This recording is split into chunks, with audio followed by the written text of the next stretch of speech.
Morning बच्चों, आज हम क्लास 8 का chapter force and pressure start करेंगे, जिसमें हम लोग फोर्स और प्रेशर के बारे में जानेंगे। कुछ इंट्रोडक्शन टाइप का ही होगा।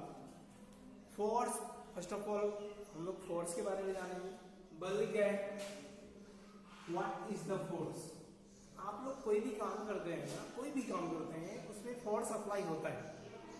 मैं ये चौक को होल्ड किया हुआ हूं, इसमें भी फोर्स अप्लाई है, ठीक है। अगर मैं इस बॉल को फोर्स कर रहा हूं, प्रेस कर रहा हूं, तो यहां भी फोर्स अप्लाई होगा। बात समझे। आप एक क्रिकेट खेलते हैं, बॉल फेंकते हैं, बॉल फेंकता है, वहां फोर्स का अप्लाई होता है। बैट्समैन बॉल को हुक करता है, वहां फोर्स का अप्लाई करता है। तो फोर्स का जो है हमारे ये में हम लोग डेली फोर्स के बेसिस पे ही काम करते हैं। आपको ये पता है, आप अगर 10 केजी का वेट दे तो आप आसानी से उसको उठा लेते हैं। 20 केजी का दे तो थोड़ा टफ होता है। 50 केजी का दे तो फिर और ज्यादा टफ हो जाता है। 100 केजी का दे तो वो नहीं उठेगा आपसे। क्यों नहीं उठेगा? क्योंकि फोर्स जो है ना, कोई भी काम को करने के लिए ना एक तो फिक्स्ड मात्रा में फोर्स अप्लाई होना चाहिए। वो जैसे 100 केजी के वेट को उठाना है तो आपको उसके इतना ही फोर्स अप्लाई करना पड़ेगा, ठीक है। तो स्मॉलर फोर्स से जो है वो नहीं उठेगा। जैसे अगर हम लोग दीवार को प्रेस करें तो दीवार का डिस्प्लेस होगा? नहीं होगा। क्यों नहीं होगा? क्योंकि दीवार इसलिए डिस्प्लेस नहीं हुआ कि हमारा जो अप्लाइड फोर्स है उसके फोर्स से कम है। अगर हमारा अप्लाइड फोर्स ज्यादा हो जाएगा तो फिर दीवार क्या हो जाएगा? डिस्प्लेस हो जाएगा। यहाँ से बात समझ में आ रही है कि नहीं? पहले हम जानेंगे फोर्स क्या है।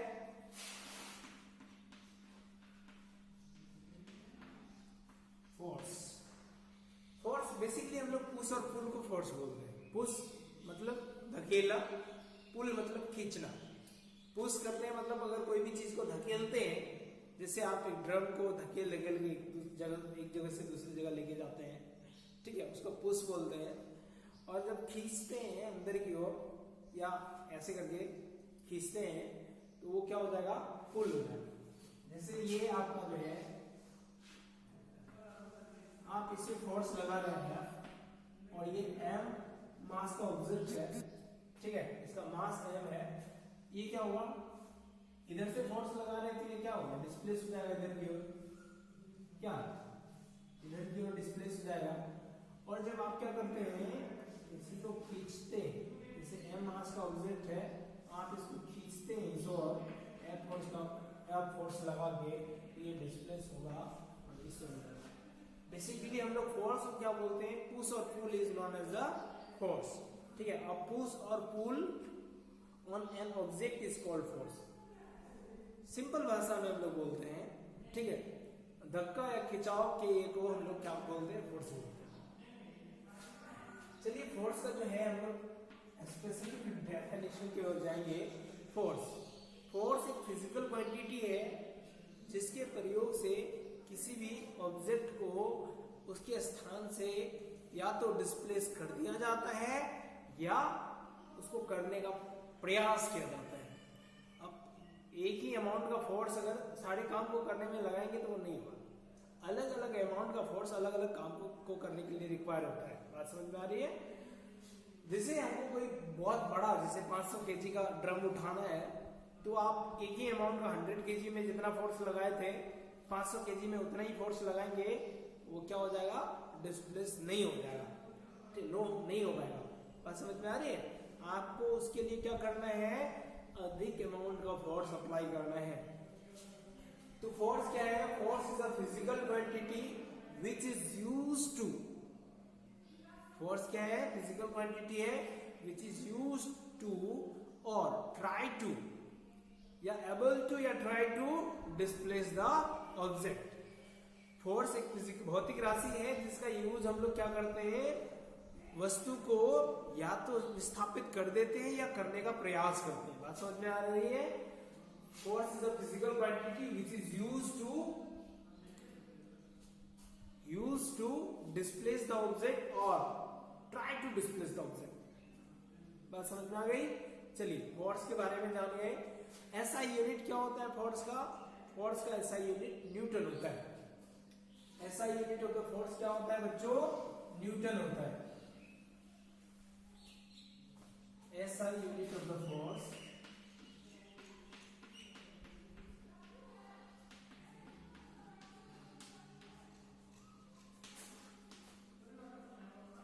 Is Newton. इसको एन से रिप्रेजेंट किया जाता है, कैपिटल एन से, ठीक है। फोर्स बराबर क्या होता है? Force equal to M into A. Force equal to क्या होता है? एम इंटू ए होता है। ये अप्लाइड फोर्स होगा, जैसे एक ऑब्जेक्ट के बारे में बोलते हैं, ये बबल है जिसका मास एम है, इस पे फोर्स लगाया जाता है। आपको पता है जब फोर्स लगेगा तो ये क्या होगा? डिस्प्लेस होगा। इसके क्या होगा?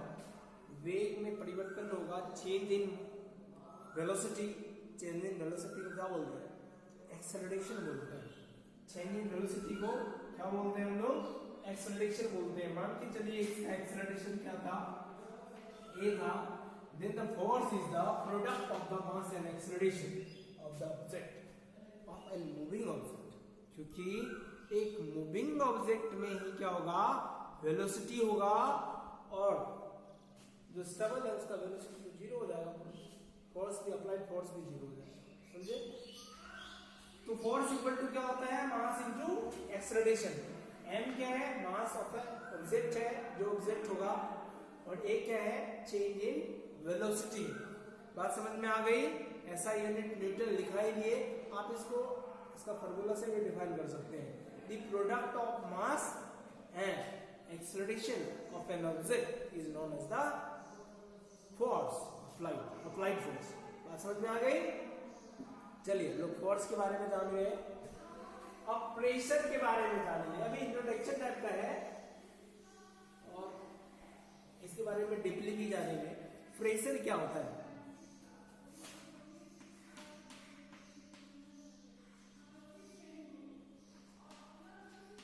प्रेशर क्या होता है आप सिंपली जानिए। जैसे ये ऑब्जेक्ट है, आप इसको जब प्रेस करेंगे, एक यूनिट एरिया पे फोर्स जब लगाएंगे, ठीक है, तो ये क्या होगा? थोड़ा सा हो ना हो नीचे की ओर जाएगा अगर फोर्स का अमाउंट अधिक है तब। फोर्स क्या करेगा? जब हम लोग फोर्स ये करेंगे तो यहाँ का जो एरिया है ना, उसको हम लोग ये मानते हैं यूनिट एरिया पे जो फोर्स अप्लाई किया जाता है उसी को हम लोग प्रेशर कहते हैं, ठीक है। Force applied on a object in unit area is known as the pressure. Pressure को हम लोग कैसे डिफाइन करेंगे? किसी यूनिट एरिया पे जो बल का प्रयोग किया जाता है उसको हम लोग क्या बोलते हैं? प्रेशर बोलते हैं। बात समझ में आ गई? एक मिनट,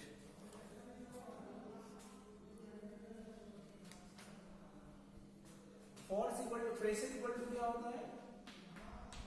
फोर्स बाय एरिया। क्या होता है? Force by area. और फोर्स को हम लोग न्यूटन से ये करते हैं और एरिया को मीटर स्क्वायर से। तो यूनिट ऑफ द फोर्स अगर पूछेगा तो न्यूटन पर मीटर स्क्वायर, और इसी को हम लोग पास्कल। प्रेशर का यूनिट क्या है? पास्कल। ऐसा unit of the pressure is pascal. बात समझ में आ गई? चलिए हम लोग अब फोर्स के बारे में डीपली जानेंगे, इसका क्या इफेक्ट है, क्या यूजेस है, ठीक है। इसका यूनिट वगैरह याद रखिएगा।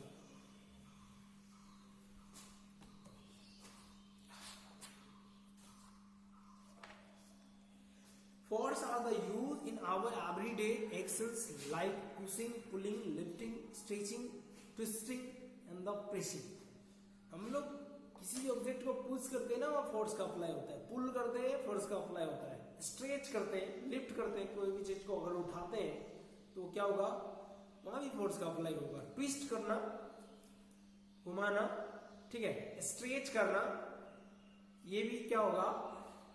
फोर्स का अप्लाइड होगा। प्रेस करना, दबाना एकदम कस के, तो ये सब जो है सब में फोर्स का ही अप्लाई होता है। और यूनिट ऑफ द फोर्स आपको बता ही दिया गया है। यूनिट ऑफ द फोर्स क्या होता है? न्यूटन होता है। Force is the due to the an interaction, interaction के कारण जो फोर्स होता है, an interactions of an object with another object result in a force between the two object. ठीक है, आप देखते होंगे जब आप लोग क्या करते हैं, किसी धक्का मार गाड़ी को जब स्टार्ट नहीं होता है इन केस, तो हम लोग क्या करते हैं, उसको प्रेस करते हैं। जब आप आगे की ओर धक्का मारते हैं ना, तो आप पीछे की ओर एक प्रेशर फील करते हैं। ठीक है, तो वो इंट्रैक्शन है, गाड़ी क्या होगी, आगे की ओर जाएगी और आप पीछे की ओर जाएंगे। आप बोट वगैरह में कभी चढ़े होंगे तो देखते होंगे कि बोट जब किनारे लगता है नदी का, तो आप जब उतरते हैं तो बोट पीछे की ओर ये करता है। या ट्रेन वगैरह में मेनली देखा जाता है, ट्रेन जब रुकती है तो एक झटका टाइप का फील होता है, वो इंट्रैक्शन में आता है। बात समझ में आ रही? Force as magnitude as well as direction. Force एक फिजिकल क्वांटिटी, फोर्स क्या है, force is a physical quantity और उसको वेक्टर भी बोलते हैं। फिजिकल क्वांटिटी में दो टाइप का होता है, वेक्टर और स्केलर, और ये क्या है, वेक्टर। क्यों? क्योंकि फोर्स जो है एक निश्चित डायरेक्शन में लगता है और इसका एक निश्चित अमाउंट होता है। मैग्नीट्यूड और डायरेक्शन दोनों ही इसका क्या होता है, फिक्स्ड होता है। अगर हम लोग इसमें भी अप्लाई कर रहे हैं, जैसे ये ऑब्जेक्ट है, इसका मास m है, इस वे में हम लोग डायरेक्शन की फोर्स अप्लाई करते हैं। मान के चलिए 5 न्यूटन का फोर्स है, ठीक है, और डायरेक्शन इसका क्या दिखा रहा है,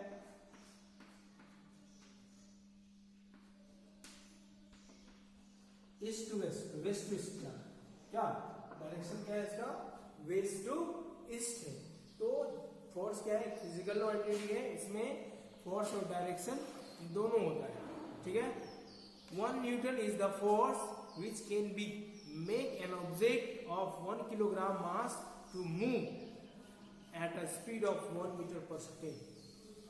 अब आपसे अगर पूछा जाए कि 1 न्यूटन फोर्स क्या है, 1 न्यूटन फोर्स क्या है, आप अभी भी आपको बताया गया है कि फोर्स इक्वल क्या होता है, मास इनटू एक्सेलरेशन। एक ऑब्जेक्ट है, अगर उसका मास 1 किलोग्राम है, 1 किलोग्राम उसका मास है, और उसमें जो एक्सेलरेशन हो रहा है वो 1 मीटर पर सेकेंड स्क्वायर हो रहा है, तो हम लोग यहाँ जो फोर्स निकालेंगे, फोर्स इक्वल टू क्या हो जाएगा, 1 इंटू 1, फाइनली क्या हो जाएगा, 1 न्यूटन। इसी को ऐसे डिफाइन किया जाता है, if 1 kilogram mass of an object is displaced 1 meter per second square, then the applied force is known as 1 Newton. तो applied force क्या कहा जाएगा, यहाँ पे 1 न्यूटन कहा जाएगा। बात समझ में आ गई क्लियरली? चलिए आगे की ओर बढ़ते हैं। If two force applied to an object at in the same direction, the resultant force acting on the object is equal to the sum of the two forces. अब हम लोग अप्लाइड फोर्स के बारे में जानेंगे, क्या होता है और ये वेक्टर सम का पालन करता है। आपको ये भी बताते हैं कैसे होता है वो। जब आप क्या करते हैं, एक ऑब्जेक्ट लेते हैं, एक आदमी F फोर्स इस पे लगा रहा है, F1 फोर्स, दूसरा आदमी आके इस पे F2 फोर्स लगा रहा है, तीसरा आके इस पे F3 फोर्स लगा रहा है, तो इसमें जो अप्लाइड रिजल्टिंग फोर्स होगा F इक्वल टू क्या हो जाएगा, F1 plus F2 plus F3 हो जाएगा। Understood that?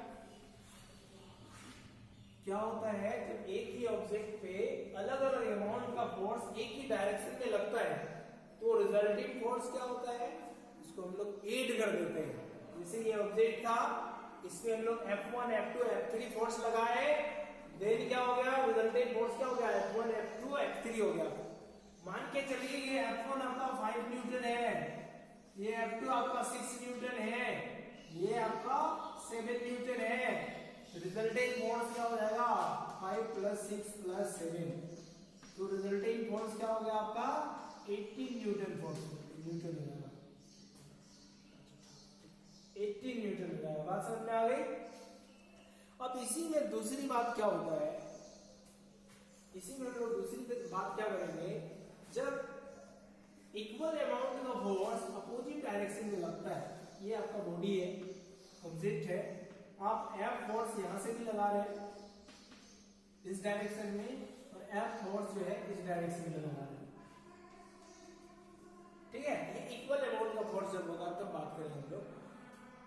ये यहाँ रिजल्टेंट फोर्स क्या हो जाएगा, जब इक्वल अमाउंट में ये फोर्स दोनों बराबर है, F1 minus F2, that means resultant force equal to क्या हो जाएगा 0 न्यूटन।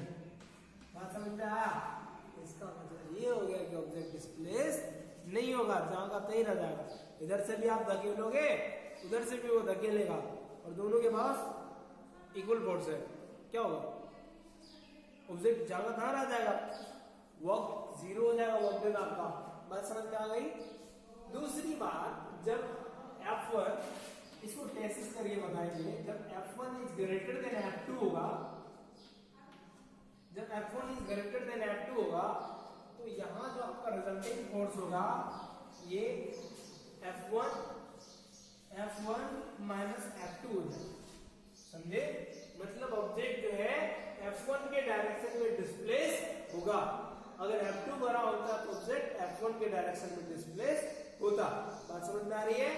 अगर F1 10 न्यूटन का फोर्स है, 10 न्यूटन का फोर्स है और ये 5 न्यूटन का फोर्स है, तो ऑब्जेक्ट जो होगा डिस्प्लेस होगा 5 न्यूटन फोर्स। ऑब्जेक्ट जो फील करेगा अपने आप पे वो 5 न्यूटन फोर्स को ही फील करेगा, क्योंकि जब 10 न्यूटन घटा 5 न्यूटन करेंगे तो ऑब्जेक्ट डिस्प्लेस होगा। किस वे में? इस वेस्ट टू इस डिस्प्लेस होगा। अगर ये आपका 10 न्यूटन का हो जाए और ये आपका 5 न्यूटन का हो जाए तो ऑब्जेक्ट फिर इस ओर डिस्प्लेस होगा। बात समझ में आ रही है? चलिए, तीनों प्रकार के केसेस का अध्ययन किए हम लोग। पहला केस क्या था, जब हम लोग क्या करेंगे F1 F2 एक ही डायरेक्शन में लगाएंगे। पहला केस था if F1 and F2 act in same direction,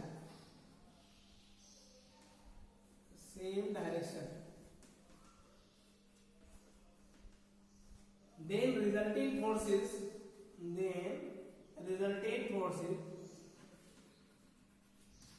force equal to क्या हो जाएगा, F बराबर क्या हो जाएगा F1 प्लस F2 हो जाएगा। बात समझ आ गई?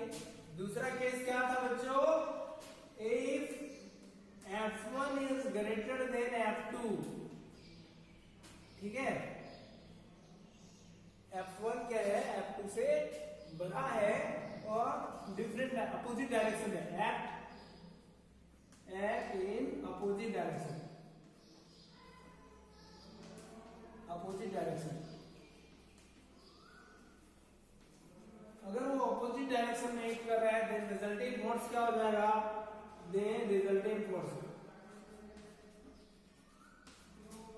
इक्वल टू क्या हो जाएगा, रिजल्टेंट फोर्स इक्वल टू क्या हो जाएगा यहाँ पे F1 माइनस F2, यही आपका रिजल्टेंट फोर्स होगा और ऑब्जेक्ट डिस्प्लेस होगा F1 के डायरेक्शन में जिस ओर F1 लग रहा है। बात समझ में आ गई? दूसरी बात, तीसरी बात, if F1 is less than F2 act in opposite direction,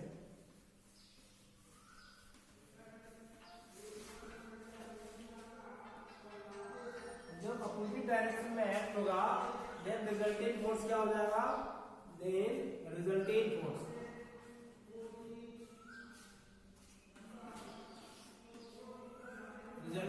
क्या हो जाएगा F2 माइनस F1 होगा और ऑब्जेक्ट इस बार क्या होगा, इस ओर भागेगा, उस ओर नहीं जाएगा। फिगर बी कर लीजिएगा, F1 इधर लग रहा है, F2 इधर लग रहा है। ये 3 टाइप का केसेस था, वीडियो ज्यादा लेंथी ना हो इसलिए। Thank you for watching, bye bye. Hi friends, ऐसे नए वीडियो देखने के लिए हमारे चैनल को सब्सक्राइब करें।